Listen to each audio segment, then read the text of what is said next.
Hello everyone, मेरा नाम परितोष पंकज है। इस साल सिविल सर्विसेज 2019 की परीक्षा में मैंने 142वां स्थान प्राप्त किया है।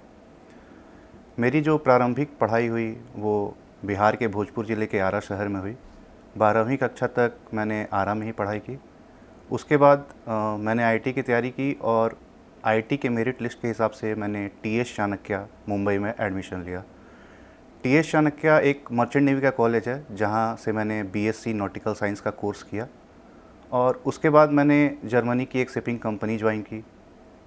मर्चेंट नेवी में 5 साल मैंने काम किया और 2015 में मैंने मर्चेंट नेवी छोड़ करके यूपीएससी की तैयारी शुरू की। यूपीएससी की तैयारी करना पहले से प्लान्ड था, बस मैंने रास्ता थोड़ा लंबा चुना था क्योंकि कुछ कंडीशंस थे जिसके चलते मैं सीधा यूपीएससी की तैयारी में नहीं आ सका। यूपीएससी की तैयारी में ये मेरा चौथा प्रयास था और इस बार मुझे फाइनल लिस्ट में 142वीं रैंक आई है। और ये मेरा तीसरा इंटरव्यू था। इससे पहले भी मैं 2 बार इंटरव्यू दे चुका था। तो जो जर्नी है वो काफ़ी रोमांचपूर्ण भी रही है, काफ़ी एक्सपीरियंस दिया है। तो आज डीकेटी के प्लेटफॉर्म से मुझे मौका मिला है कि मैं अपनी अनुभव को आपके साथ साझा करूं। सबसे पहले चर्चा की शुरुआत करने से पहले मैं एक मैसेज देना चाहूँगा, एक बधाई संदेश देना चाहूँगा उन लोगों को जिन्होंने इस बार इंटरव्यू भी दिया था या फिर लास्ट ईयर इंटरव्यू दिया था और वो फाइनल लिस्ट में सिलेक्ट नहीं हो पाए थे। मेरा खुद का एक्सपीरियंस रहा है इन लोगों को लेकर के या खुद को लेकर के कि बस एक मैटर ऑफ टाइम रहता है। ये आप इक्वली टैलेंटेड हैं, आप में उतना ही पोटेंशियल है जितना हमारे में है। आप में से कुछ लोगों को हमसे ज़्यादा नॉलेज होगी, बस समय आपका नहीं था। पर इसका ये मतलब नहीं है कि समय आगे भी आपके साथ नहीं रहेगा।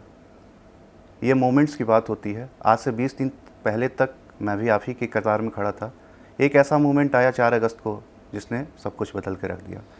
और ये मोमेंट क्षणिक नहीं आया, इसके लिए इसके पीछे काफ़ी मेहनत थी, काफ़ी इंतज़ार था। तो मैं बस आपसे ये गुजारिश करना चाहूँगा कि आप लोग, आपके दुख को मैं समझ सकता हूँ, आपके फीलिंग्स को मैं समझ सकता हूँ, पर ये समय है फिर से उठ खड़ा होने का। आगे का समय आपका है। कृपया करके फिर से लगे, जी जान से लगे और तैयारी करें। सिलेक्शन आपका होना तय है। अगर किसी कारणवश आपके पास अटेम्प्ट्स नहीं बचे हैं तो भी ये एग्ज़ाम जीवन का अंतिम लक्ष्य नहीं है। आप इस एग्ज़ाम में असफल हो सकते हैं, जीवन में असफल नहीं हो सकते। तो आपको अपने आप पे भरोसा हो ना हो, मुझे आप पे पूरी भरोसा है कि आप अपने लाइफ में कुछ ना कुछ अच्छा ज़रूर करेंगे। अब आगे मैं अपनी स्ट्रेटजी शेयर करना चाहूँगा। स्ट्रैटेजी शेयर करने से पहले मैं एक बातें बताना चाहूँगा आपको। वो है कि अगर इस साल 829 रिज़ल्ट्स आए हैं तो सक्सेस पाने के 829 रास्ते हो सकते हैं। हर रास्ता अपने हिसाब से सही होता है। आपको वो रास्ता चुनना है जो आपके लिए उपयुक्त है। लेकिन कुछ कॉमन चीज़ें आपको सारे रास्तों में मिलेंगी। सारे एस्पिरेंट में कुछ कॉमन चीज़ें आपको मिलेंगी। वो है पहला हार्ड वर्क, जो कि नेसेसिटी है इस एग्ज़ाम की। दूसरा डेडिकेशन, तीसरा पेशेंस और चौथा सेल्फ मोटिवेशन। ये 4 चीज़ें आपको सारे एस्पिरेंट्स में कॉमन मिलेंगी।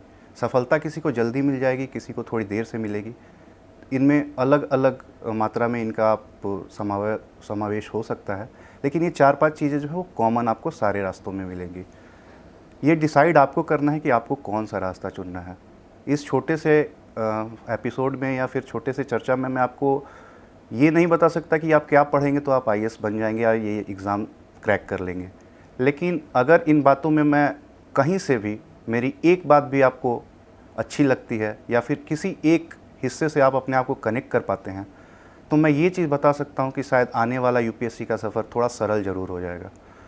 तो आप उन चीज़ों को ध्यान ना दें कि मैं क्या कंटेंट बता रहा हूँ या फिर किस किताब को बता रहा हूँ, क्योंकि हो सकता है जो किताब मुझे सूट करती हो आपको ना करे। आप क्या करेंगे, आप टॉपर्स को सुनेंगे। मैं यहाँ पहली बार टॉपर्स टॉक नहीं दे रहा हूँ, मैं एक फ्रेंड की तरह आपको सजेशन दे रहा हूँ और अपने अनुभव साझा कर रहा हूँ। तो सबसे बड़ी बात है कि आप अपने हिसाब से अपना रास्ता बनाइए।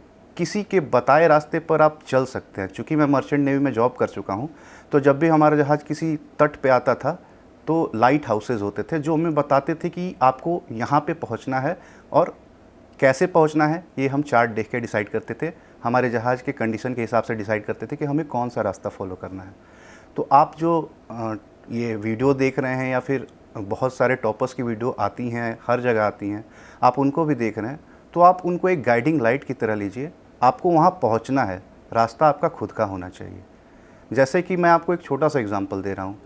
अगर मैं बोलूँ कि आपको इंडिया गेट देखना है, तो मैं आपको ये नहीं बताने जाऊँगा कि आपको दिल्ली आना पड़ेगा, क्योंकि इंडिया गेट उठ के आपके इस जगह पे नहीं जा सकता है। तो अगर आपको यूपीएससी करनी है तो आपको पढ़ाई करनी ही पड़ेगी। तो ये चीज़ बहुत बेसिक है, जो कि शायद सबको को पता है, सब लोगों को पता है। तो फिर अलग क्या है, पढ़ाई भी सब लोग करते हैं। अगर आप टॉपर स्टॉक देखते हैं या फिर कुछ भी देखते हैं, तो आप उसी से उस चीज़ों को ग्रहण कीजिए, उसमें वो चीज़ें देखिए जो आपको सूटेबल लगे और उसको फॉलो कीजिए। अगर मैं आज बोल दूं कि मुझे पढ़ाई में मज़ा आता था, मैं पढ़ाई एंजॉय करके पढ़ता था, मैं पंखे पर लटक के और आराम से चेयर लगा के घूमते रहता था और पढ़ाई करता था, तो शायद बहुत सारे लोग ये दिमाग न लगा पाए कि सर आप गलत बोल रहे हैं, ऐसा संभव नहीं है। उनमें से कुछ लोग पूछेंगे कि सर पंखा 3 पे चलता था या 5 पे चलता था।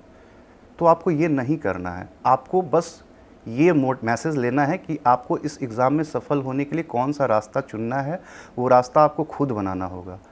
एक आधे घंटे के एपिसोड से या फिर लेक्चर से अगर कोई आईएएस बन जाता तो शायद ये सबसे आसान एग्ज़ाम होता, लेकिन ये एग्ज़ाम उतना भी आसान नहीं है। इसमें आपको अपने सर्कमस्टांसेस के हिसाब से, अपनी कैपेबिलिटीज़ के हिसाब से आगे बढ़ना होगा। अगर आप 18 घंटे पढ़ रहे हैं, कोई 10 घंटे में उतनी पढ़ाई कर ले रहा है, तो घंटे ना गिने, पढ़ाई करें। तो ये बस बेसिक मैसेज है। आगे अब मैं अपनी स्ट्रैटेजी शेयर कर रहा हूँ। अपनी स्ट्रैटेजी शेयर करने से पहले मैं अपनी यूपीएससी की जर्नी आपसे साझा करना चाहूँगा। ये यूपीएससी की जर्नी साझा करना आपके साथ बहुत ज़रूरी है, क्योंकि किताबों के लिस्ट, कैसे टेस्ट सीरीज़ ज्वाइन करनी है, कैसे लिखना है, ये सब चीज़ आपको मिल जाएंगी, बहुत सारे प्लेटफॉर्म पे मिल जाएंगी। लेकिन मैं अपनी जर्नी आपसे इसलिए साझा करना चाहता हूँ कि कहीं ना कहीं आप कनेक्ट कर पाएँ, आप समझ पाएँ कि ये एग्ज़ाम चाहता क्या है। मैंने खुद से जितना अनुभव किया है, केवल पढ़ाई से ये एग्ज़ाम नहीं निकलेगा। ये एग्ज़ाम एक मेंटल गेम है। अगर आप मेंटली भी स्ट्रांग है और पढ़ाई भी कर रहे हैं, तो बहुत ज़्यादा चांसेस है कि आप एग्ज़ाम क्रैक कर दें। मैं खुद का अनुभव बताना चाहूँगा। जब मैं यहाँ तैयारी करने आया था तो मेरा फर्स्ट अटेम्प्ट था। एक बात मैं बहुत ज़ोर दे के करना चाहूँगा कि जो फर्स्ट अटेम्प्ट होता है वो गोल्डन अटेम्प्ट होता है। आने के पहले भी आने के साथ ही बहुत लोगों ने मेरे को ये बताया था ये बात कि फ़र्स्ट अटेम्प्ट जो होता है वो गोल्डन अटेम्प्ट होता है और चांसेस होते हैं कि आप पहले अटेम्प्ट में ही बहुत अच्छी रैंक के साथ निकल जाए। मुझे उस समय बात समझ नहीं आती थी। मैं सोचता था कि यार इतना बड़ा सिलेबस है और इतना कम टाइम है, तो फर्स्ट अटेम्प्ट गोल्डन अटेम्प्ट कैसे हो सकता है। गोल्डन अटेम्प्ट तो हमेशा वो होना चाहिए जब आप पूरी तरह से एग्ज़ाम के लिए तैयार हैं। लेकिन मैं आपको बता सकता हूँ कि सही में फ़र्स्ट अटेम्प्ट गोल्डन अटेम्प्ट होता है। जब मैं आया था तैयारी करने, तो मैं चूँकि मर्चेंट नेवी बैकग्राउंड का हूँ, तो यूपीएससी में जो ऑप्शनल सब्जेक्ट की लिस्ट है उसमें हमारा सब्जेक्ट कहीं नहीं है। तो मुझे एक तो तत्काल रूप से एक ऑप्शनल सब्जेक्ट चुनना था जो कि मैं अच्छे से प्रिपेयर कर सकूँ और जो कि मुझे सफलता दिला सके।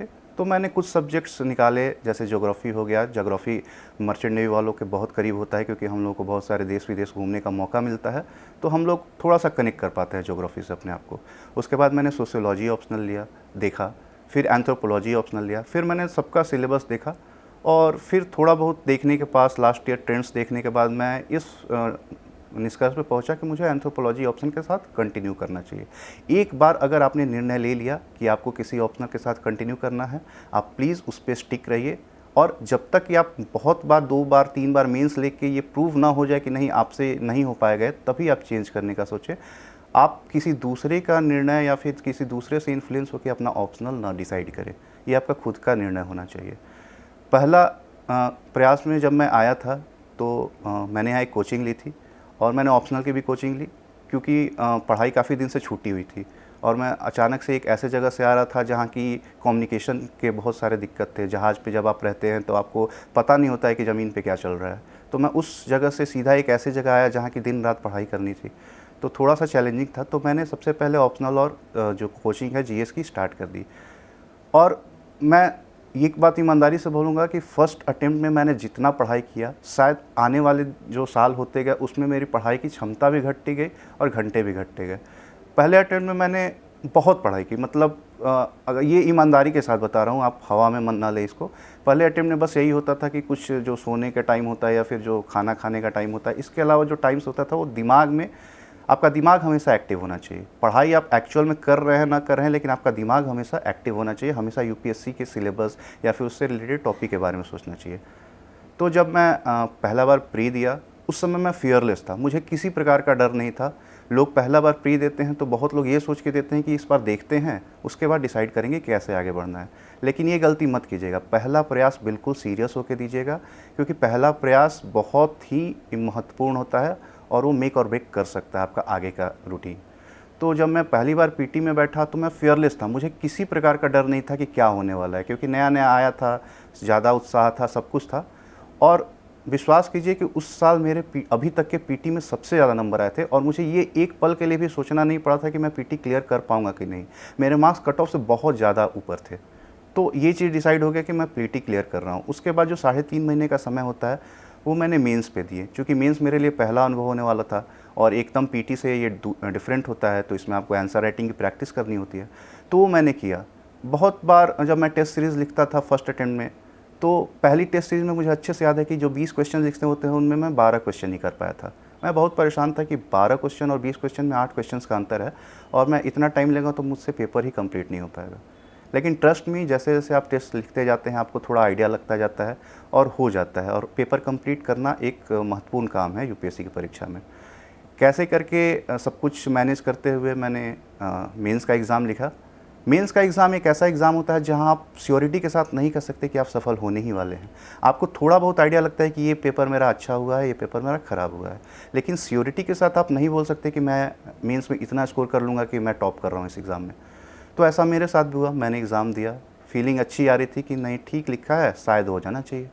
जब रिज़ल्ट आया मेरा मेंस क्लियर हो चुका था। तो पहले प्रयास में मैं इंटरव्यू तक पहुंच चुका था। अपने आप में एक उपलब्धि मानी जाती है कि अगर आप पहली बार में यूपीएससी का इंटरव्यू दे रहे हैं।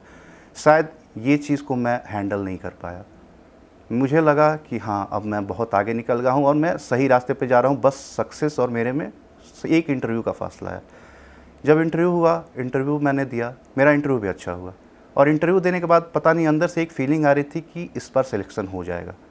और थोड़ा-सा आप बोल लें कि जो नादानी होती है, बचपना होता है कि अति उत्साह जिसको बोल सकते हैं, मैं मान चुका था, ऑलमोस्ट मैं श्योर हो गया था कि मेरा सिलेक्शन हो रहा है, तो मेरा माइंड फ्रेम चेंज हो चुका था। लेकिन यूपीएससी एक ऐसा एग्ज़ाम है जो केवल आपको हर चीज़ में परखती है। आप कैसे इंसान हैं, आप टफ़ सिचुएशन हैंडल कर पाते हैं कि नहीं।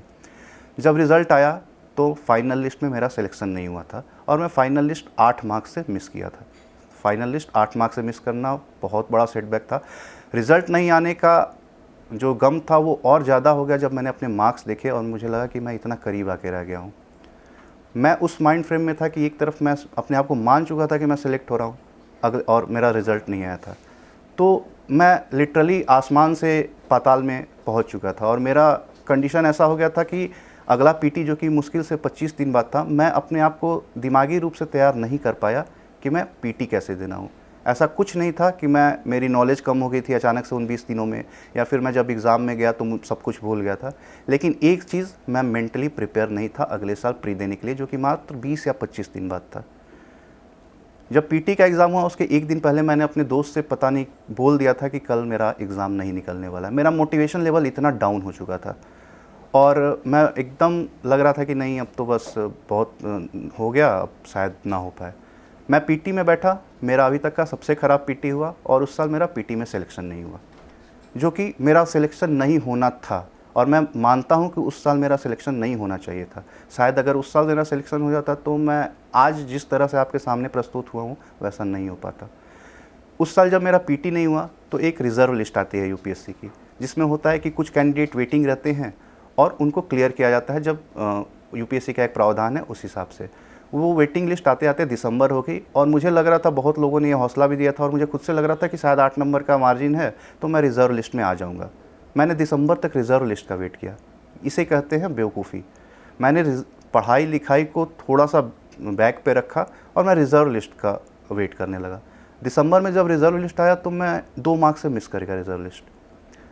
तो उस साल मैं फिर सेटबैक हो गया। फिर मुझे पता चल गया था कि अब तो करना यही है, फिर से ज़ीरो से शुरू करना है। मैंने कैसे भी अपने आप को संभाला। इस बार जब 2018 का पीटी दे रहा था मैं, तो मेरे मन में डर था, क्योंकि 17 में मेरा प्री नहीं हुआ था, तो मेरे मन में प्री को लेके एक डर बैठ गया था। प्री एक ऐसा एग्ज़ाम है जहाँ पे आपका कॉन्फिडेंस लेवल बहुत हाई होना चाहिए। आपको अगर आंसर नहीं भी आता है तो आप एलिमिनेशन मेथड से आंसर निकाल सकते हैं, कम नॉलेज के बाद भी। वो नैक आपके अंदर होना चाहिए और आप में कॉन्फिडेंस होना चाहिए। खैर 2018 का प्री मैंने क्लियर किया। उसके बाद जब 2018 का मेंस लिखा तो मेंस में एक कॉन्फिडेंस था कि मैंने मेंस पहली बार जब लिखा था तो भी निकाला था, तो इस बार तो कुछ अच्छा ही करूँगा। मैंने 2018 का मेंस भी निकाला, फिर मैं दूसरी बार इंटरव्यू देने 2018 में पहुंचा। इस बार जब मैं इंटरव्यू दिया तो इस बार एक चीज़ अंतर था पिछली बार से कि इस बार मैं कुछ उम्मीद लगा के नहीं रखा था कि क्या होगा अगर मैं फ़ेल हो गया। मैंने सब कुछ छोड़ दिया था कि जो होगा देख लेंगे। फिर रिज़ल्ट आया, फिर मेरा एग्जैक्टली 8 मार्क्स से मिस हुआ। लेकिन इस बार मेरे अंदर ये बदलाव था कि इस बार मैं उस फेलियर को एक्सेप्ट करने के लिए तैयार था। 8 मार्क्स से मिस करना इस बार मेरे लिए नया नहीं था। तुरंत 1 महीने बाद पीटी थी, मैं फिर से लग गया। पीटी की तैयारी की, पीटी फिर से क्लियर हुआ, फिर से मेंस लिखा, फिर से मेंस क्लियर हुआ और फाइनली 2019 के मेंस में जब मैंने इंटरव्यू दिया तो फिर मैंने कुछ उम्मीद नहीं कर रहा था, क्योंकि हर बार आदत से हो गई थी कि हाँ ठीक है, जो होगा देख लेंगे। इतना भरोसा था कि कुछ ना कुछ तो अच्छा कर ही लेंगे लाइफ में। लेकिन इस बार आप सबकी दुआ से, भगवान की दुआ से, माता पिता के आशीर्वाद से मैं फाइनल होली पीडीएफ जिसको बोलते हैं उसमें अपना नाम देख सका और 142 रैंक लाई। तो ये सक्सेस स्टोरी या फिर जो मेरा जर्नी है, इसको साझा करने के पीछे मेरा एक ही मकसद था कि आप अपने आप को कनेक्ट कर पाएँ, क्योंकि जो आप देखते हैं वो एक दिन की स्टोरी नहीं है, इसके पीछे बहुत सारे अप्स एंड डाउन्स आए हैं। लेकिन आपको मोटिवेट अपने आप को खुद से करना पड़ेगा। आप कुछ ऐसे दोस्त अपने पास रखिए जो आपको पॉजिटिव वाइब्स दें, आपके बारे में अच्छा बताएं कि आपकी ये क्वालिटीज़ है, आपके डिमेरिट्स ना ज़्यादा ना गिनाएं, आपको समय समय पे अलर्ट करते रहें। तो इन सब चीज़ों से आप मोटिवेशन ले सकते हैं। इवन आप मोटिवेशन ऑनलाइन मीडियम से ले सकते हैं, बहुत सारे वीडियो पड़े हुए हैं। मैं पर्सनली थैंक्स करना चाहूँगा, एक मेरे शिक्षक रहे हैं श्री अवध प्रताप ओझा जी। मैं उनसे क्लास के बाद कभी मिल नहीं पाया या फिर कभी उनको थैंक्स नहीं कर पाया, पर इस जर्नी में उनका बहुत बड़ा योगदान रहा है। उनके वीडियोस मैं देखता था, वो एक हिस्ट्री के टीचर है। मैं उनका वीडियो हिस्ट्री देखने के लिए नहीं देखता था, मैं उनका वीडियो लाइफ लेसन्स लेने के लिए देखता था। और जब भी मैं परेशान रहता था तो मुझे लगता था कि सर की बातें सुनकर लगता था कि नहीं यार, कुछ तो अच्छा कर ही लेंगे लाइफ में।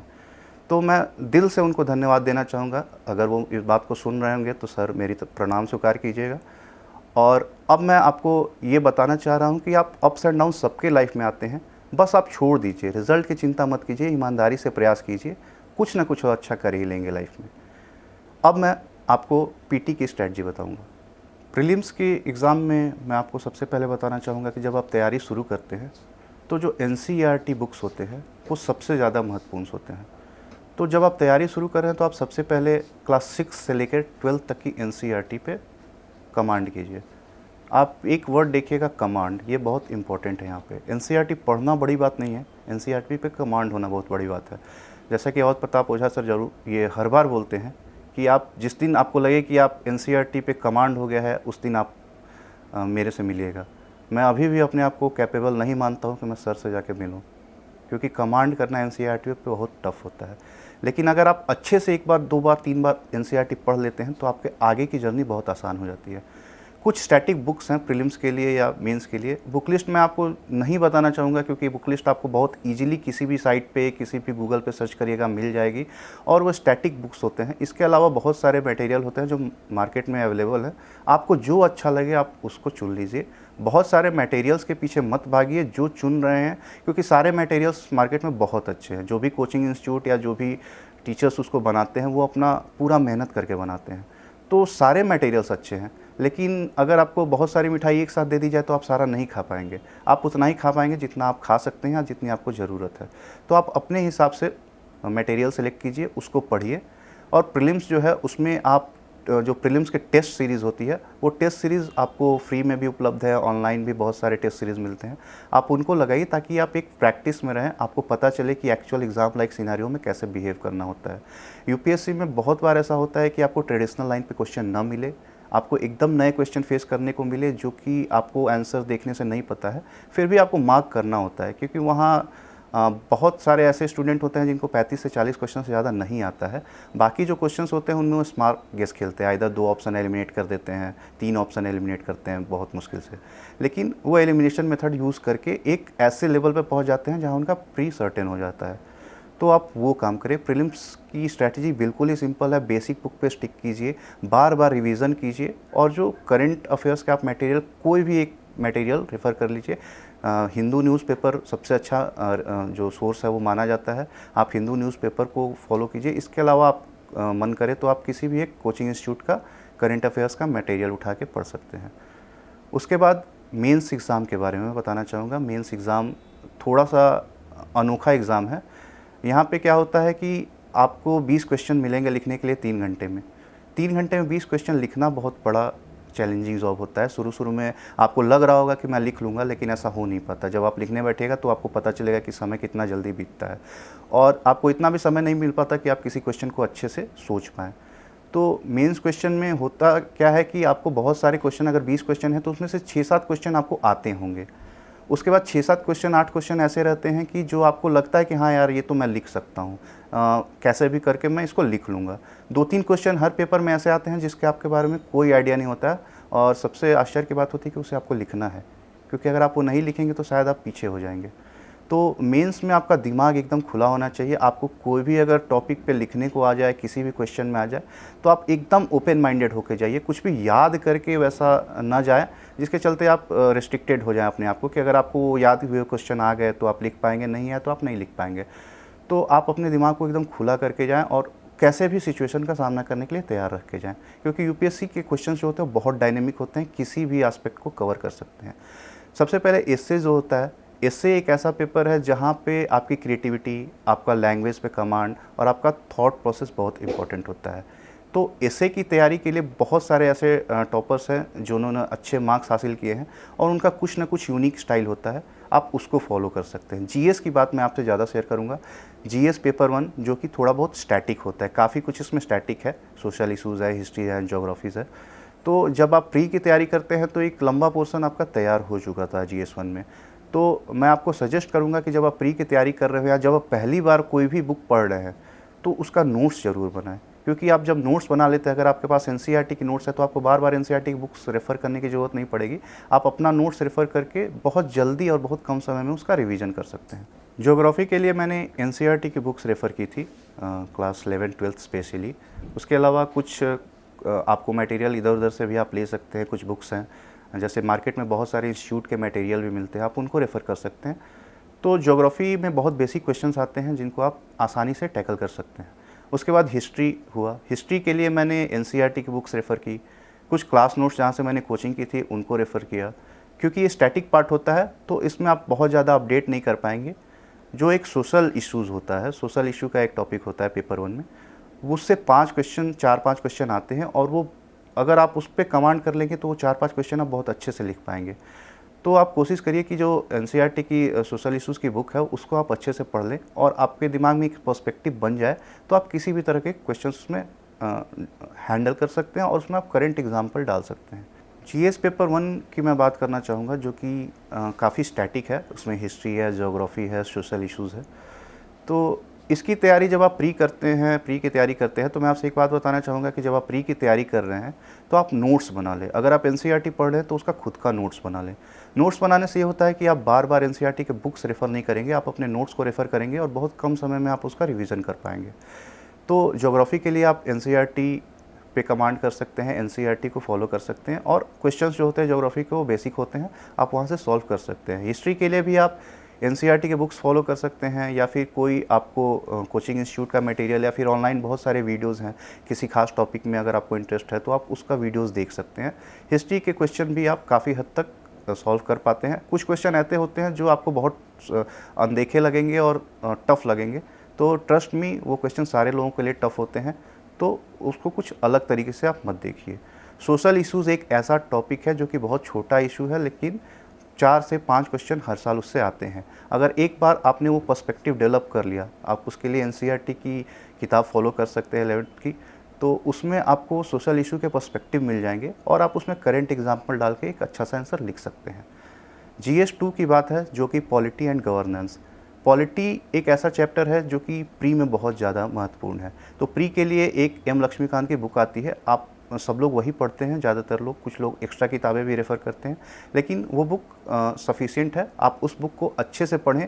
उस बुक का नोट्स बनाना थोड़ा सा हेक्टिक होगा, लेकिन आप अगर नोट्स नहीं भी बना पाएँ तो आप इम्पोर्टेंस लाइंस को अपने बुक में ही हाईलाइट कर लें, या जो नोट्स बनाते हैं वहाँ पे हाईलाइट कर लें। उससे आपको जब आप मेंस के आंसर लिखिएगा तो बहुत फ़ायदा होगा। आपको स्टैटिक क्वेश्चन जो कि पॉलिटी के आते हैं उनमें आपको कोई प्रॉब्लम नहीं आएगी।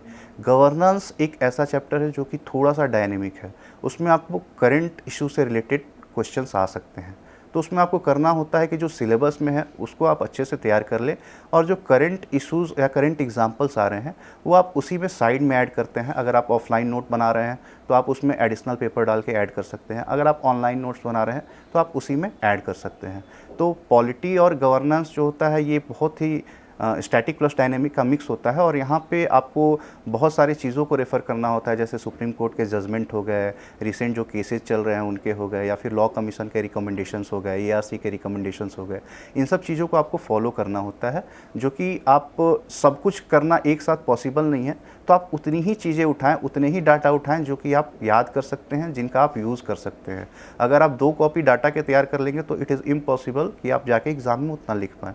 आप 20 ही डाटा यूज़ करिए, 20 ही डाटा याद करिए, लेकिन उस 20 डाटा को आप यूज़ कर लें, 20 एग्जाम्पल्स को आप यूज़ कर लें, 20 केस स्टडीज़ को आप यूज़ कर लें। ये हुई GS 2 की तैयारी। GS 3 जिसमें economics, security, environment and science and tech majority हैं। तो इनमें इकोनॉमिक्स जो होता है वो प्री के हिसाब से भी बहुत इंपॉर्टेंट होता है। तो जब आप इकोनॉमिक्स की तैयारी प्री के हिसाब से कर रहे होते हैं तो उसमें आपका मेंस का भी तैयारी होते रहता है, खास करके जो चैप्टर एग्रीकल्चर या फिर बैंकिंग, ये सब बहुत इंपॉर्टेंट है। और इकोनॉमिक्स में करंट इश्यूज से भी रिलेटेड बहुत सारे क्वेश्चन पूछे जाते हैं।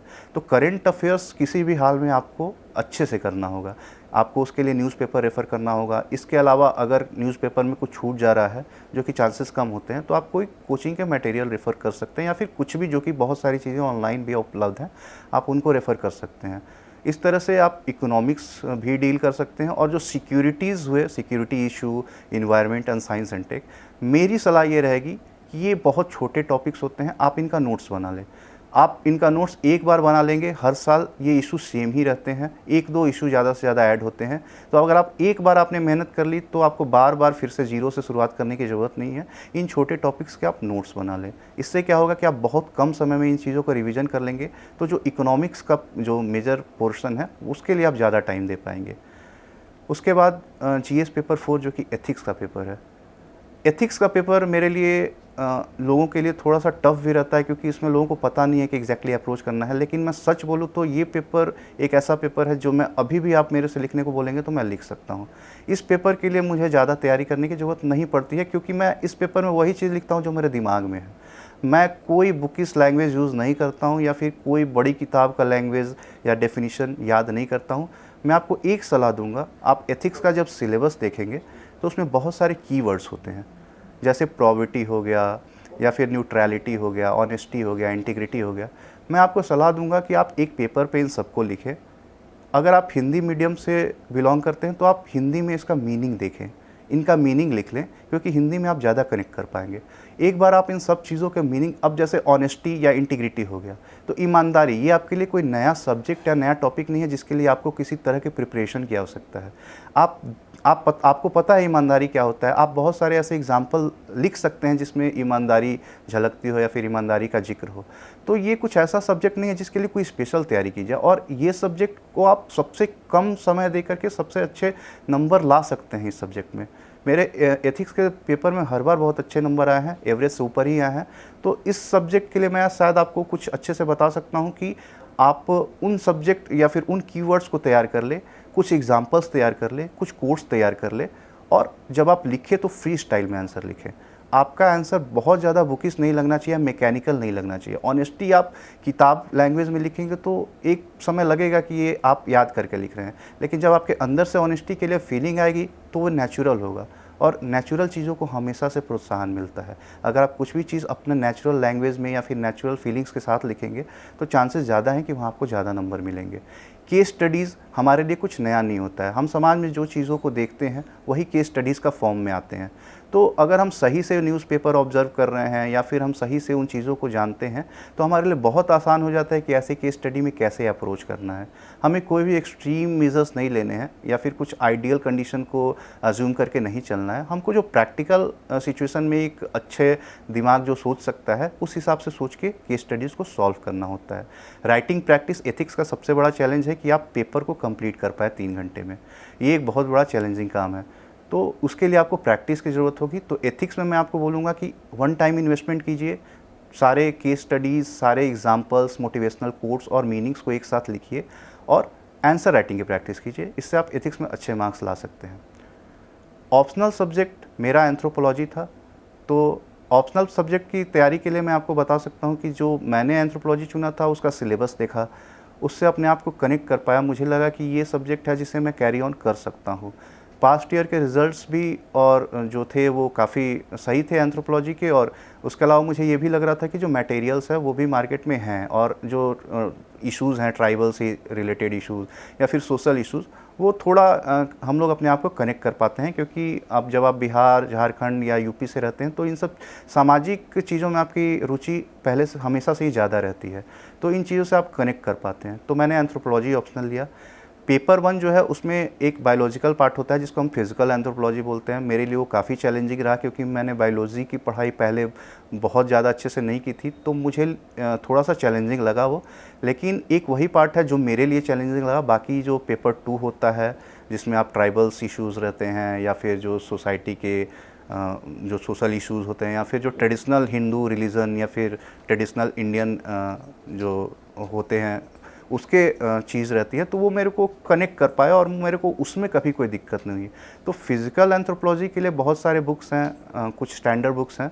उसके लिए मैं आपको, जैसे पी नाथ हो गए, बीएम दास की बुक हो गई, नदीम हसनैन सर की बुक हो गई ट्राइबल इंडिया के लिए, तो कुछ स्टैंडर्ड बुक हैं जिनको आप प्रेफर कर सकते हैं। अगर मैं डिटेल बुक लिस्ट करूँगा तो आप इजीली सर्च कर सकते हैं, लेकिन बुक लिस्ट से ज़्यादा इंपॉर्टेंट है कि आप अप्रोच क्या फॉलो करें किसी भी ऑप्शनल में, एंथ्रोपोलॉजी में तो विशेष रूप से, या फिर आप कोई भी ऑप्शनल का चुनाव कर रहे हैं, तो मेरा ये आपको पर्सनल सजेशन होगा कि आप अपना खुद का नोट्स बनाएं। आप किसी बुक के भरोसे ना रहें या किसी टॉपर्स के नोट्स के भरोसे ना रहें। ऑप्शनल के एक एक सिलेबस के एक एक लाइन पे आपका एटलीस्ट 250 वर्ड्स का आंसर रेडी होना चाहिए। जब ऐसा आप करते हैं तो आपके अंदर एक कॉन्फिडेंस आ जाता है कि, क्योंकि यूपीएससी सिलेबस से बाहर कुछ नहीं पूछती, सिलेबस के अंदर से ही वो चीज़ों को कनेक्ट करके पूछती है। तो जब आप नोट्स बना लेंगे तो आपके अंदर एक कॉन्फिडेंस आएगा कि कहीं से भी क्वेश्चन आएगा, हम उसको एटलीस्ट मेरे पास कुछ वर्ड्स होंगे जिससे मैं उसको टैकल कर सकता हूँ।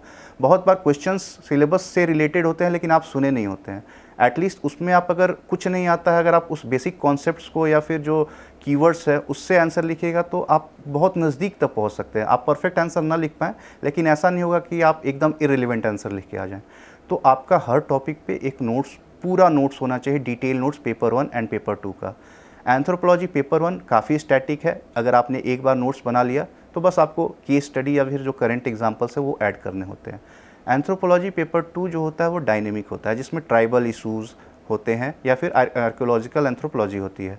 उसमें आपको जो करंट मुद्दे हैं उनको ध्यान में रखना होता है, या ट्राइबल मिनिस्ट्री का जो एनुअल रिपोर्ट आता है या फिर प्रोफेसर खाका कमेटी के जो रिपोर्ट है उसको रेफ़र करना पड़ता है। इसके अलावा बहुत सारे जो डाटाज आते हैं ट्राइबल्स से रिलेटेड वो आपको रेफ़र करना पड़ता है, और आपके नोट्स को कंटिन्यूस अपडेट करना पड़ता है।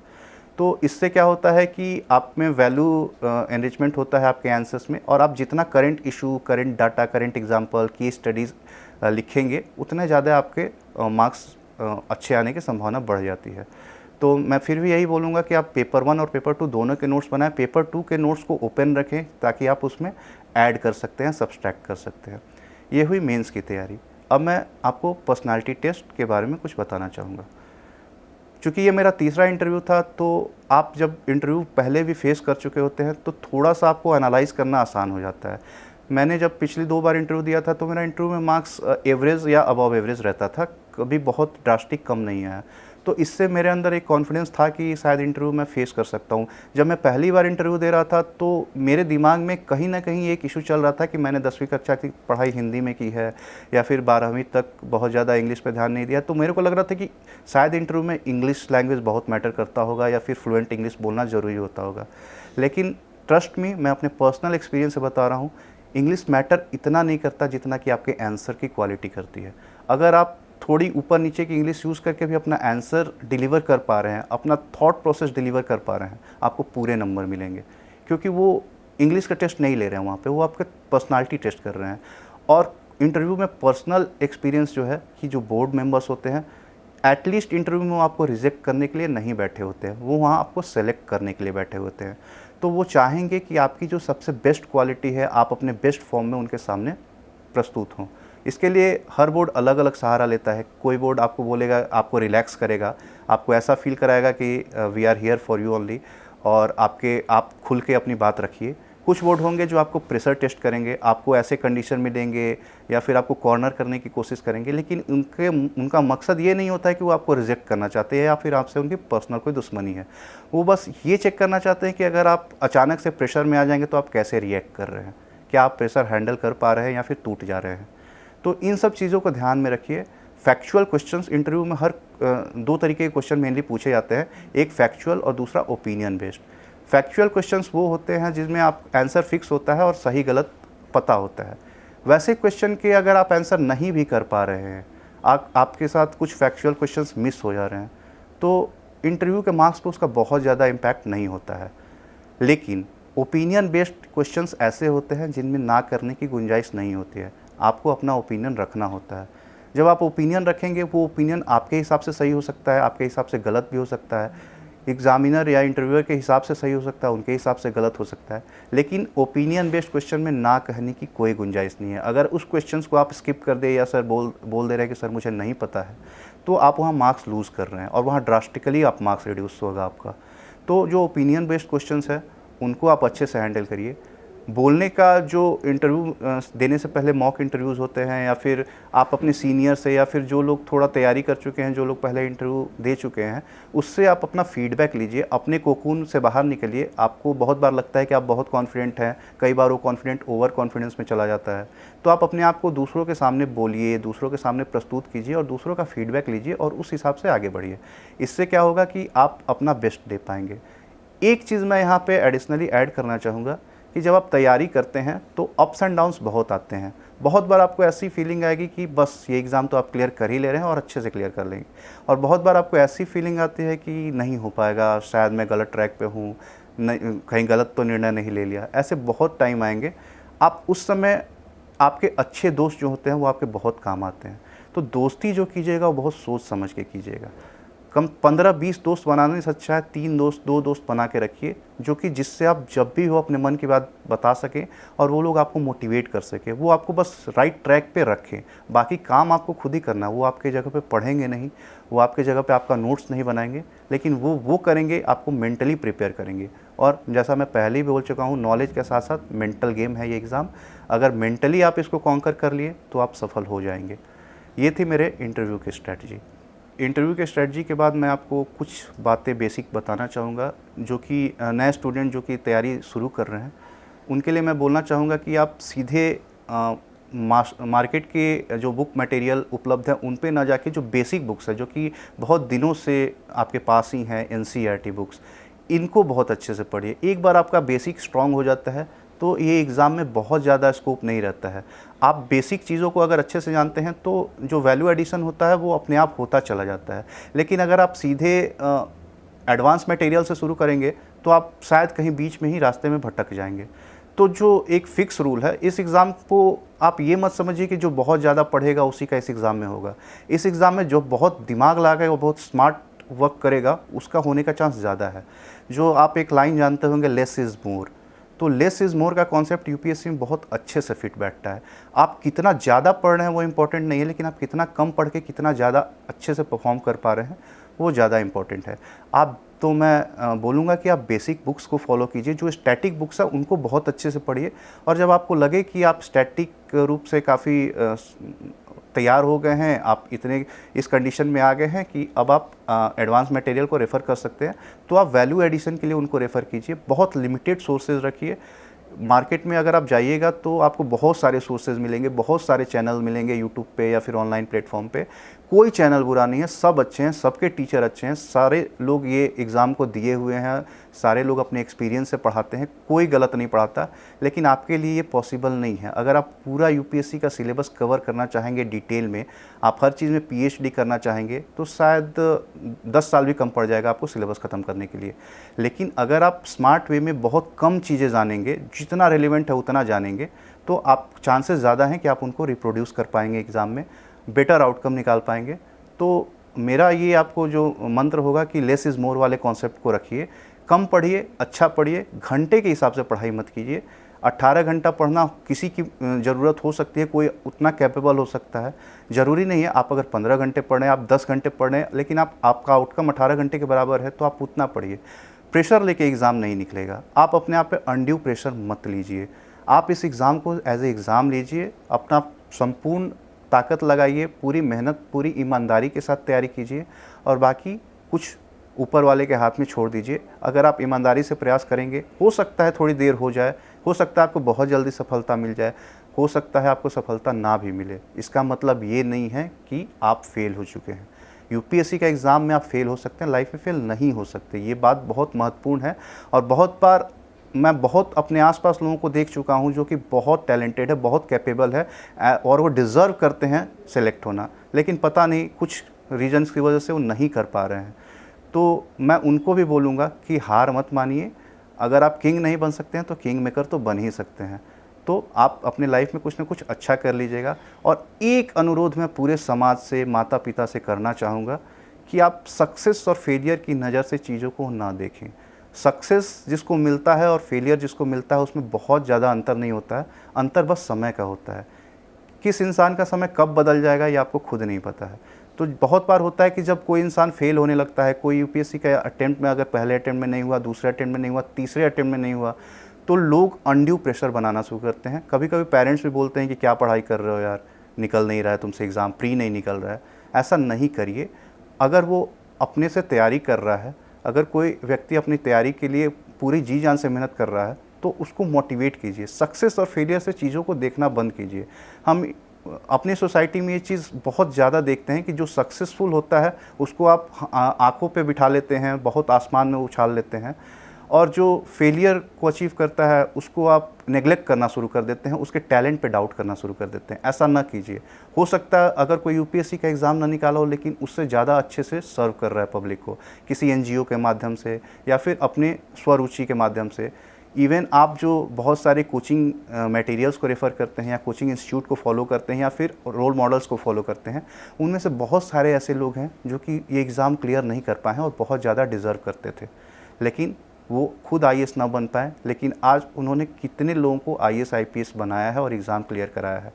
तो प्लीज़ मेरी आपसे रिक्वेस्ट है कि सक्सेस फेलियर के तराजू पे चीज़ों को तोलना बंद कीजिए।